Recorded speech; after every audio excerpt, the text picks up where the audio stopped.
You're listening to Real Facts on Real Estate with Sean Patrick Maloney. That sounds good.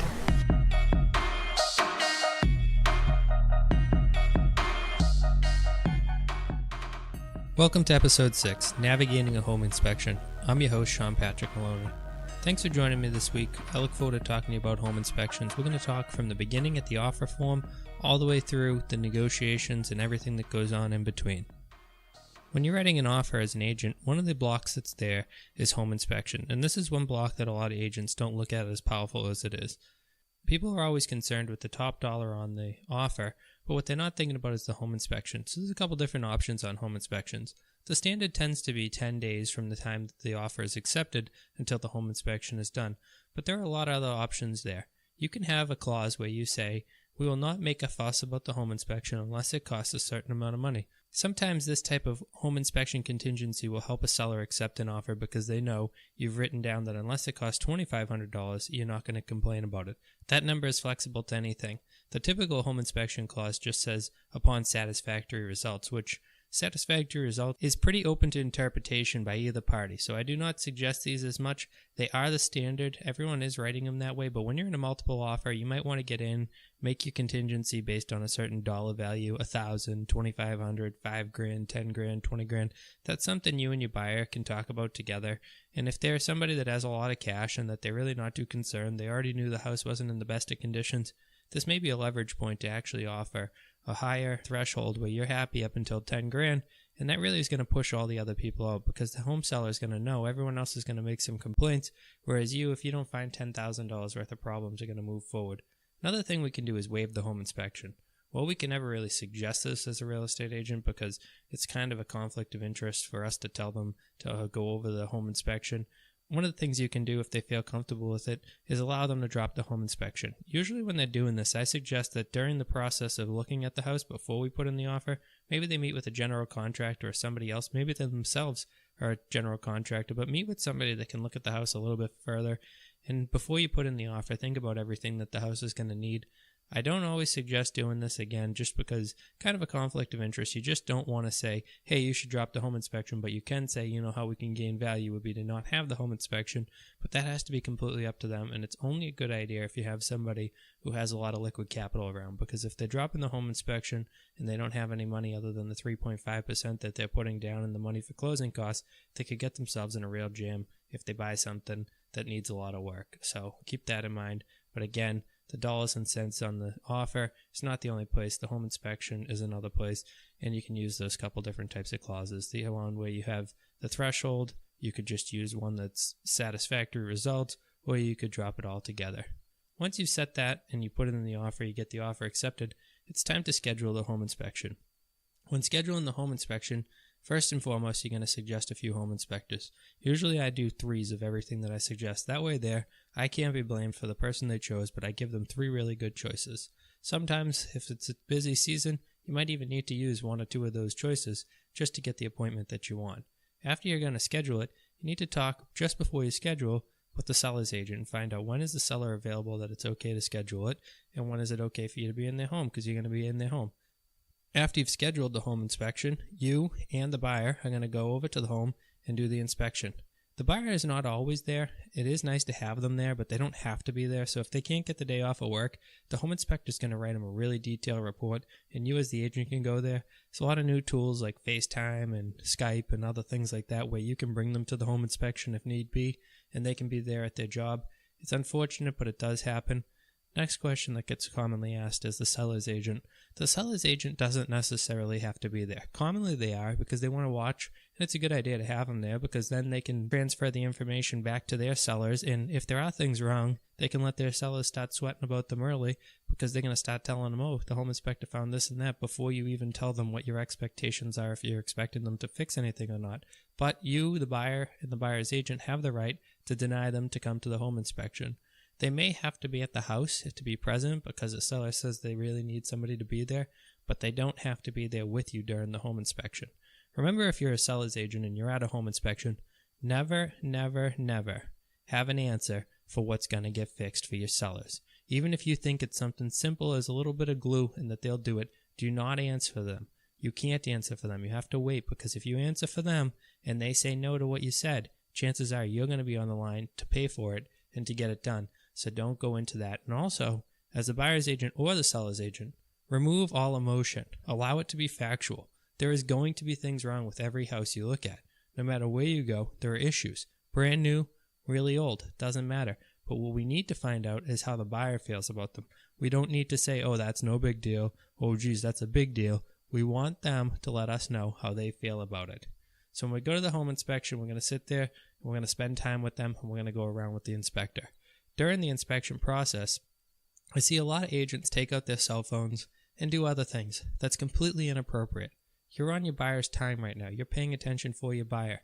If there's things that come up, you want to be there so you can notate them. You can take photos. Yes, the report is going to come after, but you should have notes and photos of everything that you're concerned about in case, God forbid, the inspector misses it on his report, or if you have to talk about it later, it's good to have extra details so that you know what you're doing and know what you're talking about. The inspection report can be a little bit arduous. It comes with many, many pages, some of them 30, some of them almost 100 pages. When you get the report, it's going to look like the house is completely broken. So what I need you to do is I need you to really take it, read it over, tell your buyer to read it over on their own, and you'll read it over, and then set up a time, an appointment in person or on the phone, Skype or a Zoom call. Set it up, go over it with them, and go over piece by piece and allow them to tell you what they're feeling. Again, do not inject your own emotions here. During the inspection process, they might come up with things like the electrical plug doesn't work, or the garage doors operator wasn't working, or whatever. When you're reading these items to them, see how they feel about them. To them, it might be a handyman. It might be nothing. He might enjoy, or she might enjoy, taking the weekend and fixing these items. And you might have just injected a big piece of problem by saying, oh, geez, the seller should do those. The more you say that, the more expectations you bring on the seller.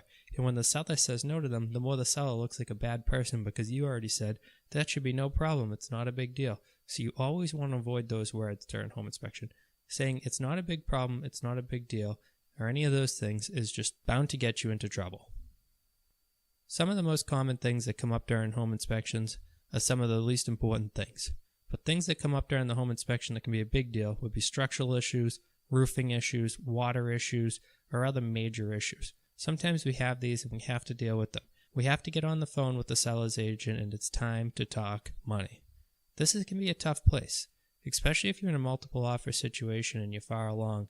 When you have other offers and they're sitting there on the background and you have backups, sometimes the sellers will not be as willing to negotiate as they should be, but sometimes you need to be firm with them. As an agent on the buyer's side, you need to remind them, if you go back on the market, are you prepared to put in writing on the listing that the home has structural issues? Because one of the things that happen is sellers agents think that they can just throw it back on the market without putting it up. Well, I'm here to tell you that's wrong. In the state of Massachusetts, we have laws that require any known material defects to be disclosed. So if they go back on the market after and they don't list that there's structural issues, we have a big problem, and you can take that out with the board. So don't be threatening anybody and telling them, oh, geez, if you don't do that, I'll take it out with the board. But also be firm with them of, what is your plan? Like, if you're not willing to negotiate with us that the structural issues are there, then where do you plan on going? If you go back on the market, how are you going to deal with that? And sometimes they think about it and realize, oh, geez. So then they tell their sellers, hey, we can't just jump back on the market and just pretend this didn't happen. What is our plan here? Not every time will the negotiation just be that the cost is $10,000 and the seller pays it. Sometimes they'll want the buyer to pay half and the seller to pay half. These are things that you got to learn in your negotiation skills. But learn to be firm, especially if something big comes up and it is a big deal, especially if your buyers do not have cash and are not able to take care of it themselves. There's lots and lots of ways to get these things done, including to have money at the closing go towards the cost and fix. But you got to remember that anytime you're going to be doing any of this, you need an attorney to write up the agreement, because you don't want to have anything based on the future that's not in writing. Just saying, hey, at the closing, we'll take care of that. It's great that they said it, but you really need to get that in writing, and you really want it to be on the final paperwork. This is where some of the challenges come in. Sometimes the banks don't like to see work needing to be done on a house on the paperwork. Sometimes side agreements between the two parties have to be made in order to make it happen. These side agreements have to be so that they get the new roof before the mortgage company closes on the house, because the mortgage company won't close on a house when they read it has a bad roof, so you need to get those done before the closing so that everything can finish up. Like I said though, sometimes cash runs into an issue here because not everybody has the cash sitting around and they're waiting for the sale to bring in those proceeds to be able to do the repairs. This is something you need to talk to the attorney about and figure out what they think is the best way to make this happen. During the negotiation process, both sides, the buyer and the seller's agent, have a lot of work to do. Remember, as the buyer's agent, your key is to keep them calm, to keep them understanding that things go wrong with homes and that it's not going to be a big deal. Unless it is a big deal, obviously, be honest with that. But a lot of times when you read a list of 70 pages and on every page is 1 or 2 items, even if they are only worth $50 in total, you still read 120 items wrong with the house, which can be overwhelming because you were in love with something and then you see that there's 120 issues with it. Again, this is where we need to keep expectations into reality. We need to explain that those aren't big deals and that every home has things, and that this home inspection actually works as a pretty good honey-do list and is a good place to start picking off little projects and learning a lot about owning the home. As the seller's agent, you have a really big task ahead of you because you're talking to somebody who's about to net a lot of money, and if there's issues, they're about to lose money that they thought they were going to net. All of us look at the offer, look at how much we owe, and think, that is going to be great, I'm going to have this much money, and we start shopping right away for the next home that we're going to or the next apartment that we're going to rent. Once you say, now we need to renegotiate, it means that I'm going to take away money from my down payment or my deposit to move forward with the sale that I already thought was done. So during this process, it's really, really important to explain to them the fact that relisting and trying to move forward that way may cost you more money than negotiating. Again, we run into the issue of cash sometimes, trying to be creative, trying to figure out ways to get it done with them. Sometimes a lot of these little repairs are actually run down to Home Depot or Lowe's, grab a few things and do them. So don't be afraid to get your hands dirty and help your sellers out with taking care of little things like caulking or a small strip of paint that knocks you out during a home inspection. The big jobs, leave them to the experts. Figure out a way. One last thing that I forgot to go over during the whole process is when you do a home inspection, one thing people always have confusion on is that it's only for a home inspector. The home inspection period is a time where you can look at the home for any reason. So think about this. You have irrigation systems. You have oil and heating people. You have plumbers, electricians, general contractors, roofers, and many, many other people. Any systems that you have in the home can be checked. This is where it comes down to you need to have people that are licensed, certified, and real. You can't call Uncle Frank and see what his opinion on the irrigation system is. You need to call an irrigation company. But calling an irrigation company might be the smart move. So when you think about all the systems, say an irrigation system, we'll pick on that one for now. Those are between $5,000 and $10,000. They have multiple heads that cost anywhere from $75 to $150, anywhere from $20 to $30 of them. If you have that checked, you might find multiple hundreds of dollars worth of repairs that are needed to be done. If you have your own solar generation, have you had the solar panels checked? Are you sure that they're putting out the right output? Are you sure that the electrician did it with permits? All these types of things are places where your buyer is about to be exposed to risk, so the more of these inspections that they want to do, that's fine. I never want to be somebody out there on a witch hunt for something broken in the house, but again, as the fiduciary for my buyer, I do want to be there to make sure that they don't buy a broken house and that they don't get issues that they're going to have to end up spending money on right when they move in. So keep in mind that you can hire out any professionals. Most of them will come out for free. One common one that a lot of people have done is a chimney inspection. A home inspector is not a chimney inspector. A chimney inspector will come out, take a look, see if the place is able to have a fire, or if the inspection goes bad, they may tell you need a stainless steel liner or you need to completely take the chimney down. This might be a good thing to ask at the beginning if your people are planning on having fires. I'm going to say one last thing about one other subject that I don't want you to think always comes in, but the word mold, the 4-letter word mold. Home inspectors are not mold inspectors. Home inspectors are not allowed to call something mold unless they're certified in the state of Massachusetts. If they call it mold, that could end up breaking up the home deal, and if they're not a mold inspector, they could get in trouble for it. Typically, the way it will read is it'll say, there is black mold-like substance on the attic walls. Please have checked. When you have this come up, or like anything else, you have it come up during the home inspection, the best thing to do is call the expert. So for this case, you're going to call the mold inspector, have him come out, and put prices on it.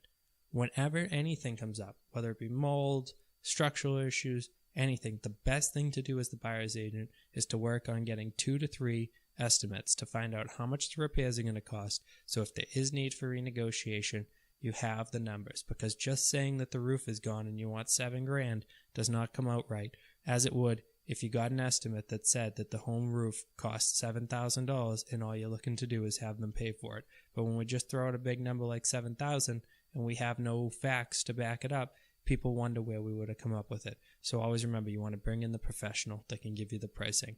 But like I was saying on mold, home inspectors aren't mold inspectors. Mold inspectors are separate. Always bring in a good mold inspector. One of the mold inspectors I recently met with, he gave me a funny line. He said, "I'm not a seller's mold inspector. I'm a buyer's mold inspector." And what he meant by that is I'm a thorough person, and I'm going to dig all the way in and make sure we take care of it, not just on the surface, but find out why the problem is there, why we're getting mold, how to fix it, and how to have it go away for good. So remember, whenever you're working for buyers, you don't want to call just the cheapest companies to come out and look at it, because at the end of the day, these are negotiation numbers. You want to call the experts that are going to put your interests first, that are going to fix it right. We don't want someone that's going to overcharge, but we do want someone that's going to charge the appropriate amount of money to take care of the job all the way and not just band-aid it together. Thanks for listening this week. I hope it helps you in the process of setting up home inspections, negotiating home inspections, and getting offers accepted. Remember, every box on the offer form matters, and the home inspection box is one of the scariest boxes there is, and the home inspection process is one of the scariest processes there is during the entire sale of the home. So make sure to listen to this podcast once or twice again, and tell your friends about it. Make sure to follow our podcast, and I'll see you here next week. Thank you.